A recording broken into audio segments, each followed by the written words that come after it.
Hello बच्चों, let's read the question. So question says that in a 0.5 molar solution of KCl, KCl is 50% dissociated. The freezing point of the solutions will be where the Kf value is given. Kf is given 1.86 Kelvin kg per mole. क्या मतलब है इसका? अगर मैं बात करूं water का, aqua solution है, ठीक है।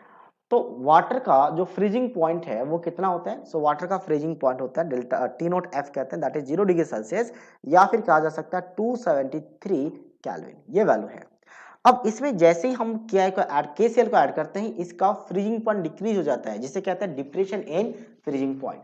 अब के आई का बोला गया कि 50%, जनरली तो वैसे के आई एक स्ट्रॉन्ग सॉल्ट है तो 100% डिसोसिएट हो जाता है, बट इस केस में माना गया कि 50% ही डिसोसिएट होता है। और जब कोई भी इलेक्ट्रोलाइट हो तो उसके लिए हम निकालते हैं वनट ऑफ फैक्टर। तो वनट ऑफ फैक्टर का फॉर्मूला क्या होता है? In case of dissociation 1 plus of n minus 1 into alpha. Alpha होता है कितना परसेंट डिसोसिएट हुआ है, तो 50% बोला गया और अल्फा को हमेशा फ्रैक्शन में रखा जाता है, तो 50% क्या हो जाएगा? 50/100, दैट इज 1/2। ये रख लेते हैं यहाँ पे 1/2। तो 1 प्लस, अब ये n क्या है? कितने आइंस बने आफ्टर डिसोसिएशन? 2 आइंस, तो ये बन गया 2 माइनस ऑफ 1 इंटू 1/2, ठीक है। तो ये क्या बन जाएगा आपका? 3/2। अब ये वैल्यू रख लेते हैं यहाँ पे। तो अब हम यूज करेंगे depression and freezing point. Depression in freezing point का फॉर्मूला क्या होता है? So that is delta T F is equals to van't Hoff factor into molality into क्या बन जाएगा? K F.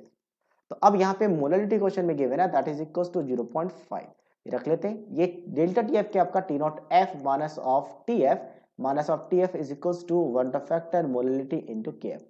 हमें ये टी एफ चाहिए, ये वैल्यू टी एफ चाहिए, और कैल्विन में चाहिए, इसलिए हमने ये जो वैल्यू लेके हम कैल्विन में लेंगे, क्योंकि ऑप्शन में कैल्विन दिख रहा है मुझे।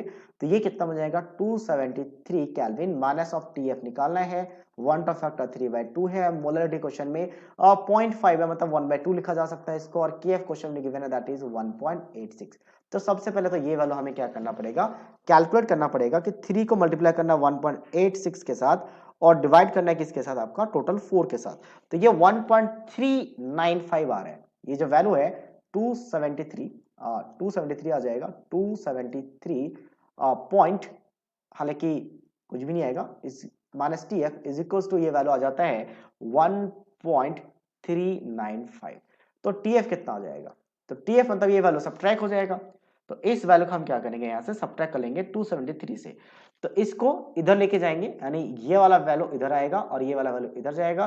तो ये सब्ट्रैक्ट करने के बाद आ जाता है 271.664 समथिंग, सॉरी 605 केल्विन, जिसको अगर मैं ऑप्शन से मैच करूं तो एग्जैक्टली ऑप्शन बी के साथ मैच कर रहा है। So that means option B is the right answer of this question. So I hope you understood it well. All the best.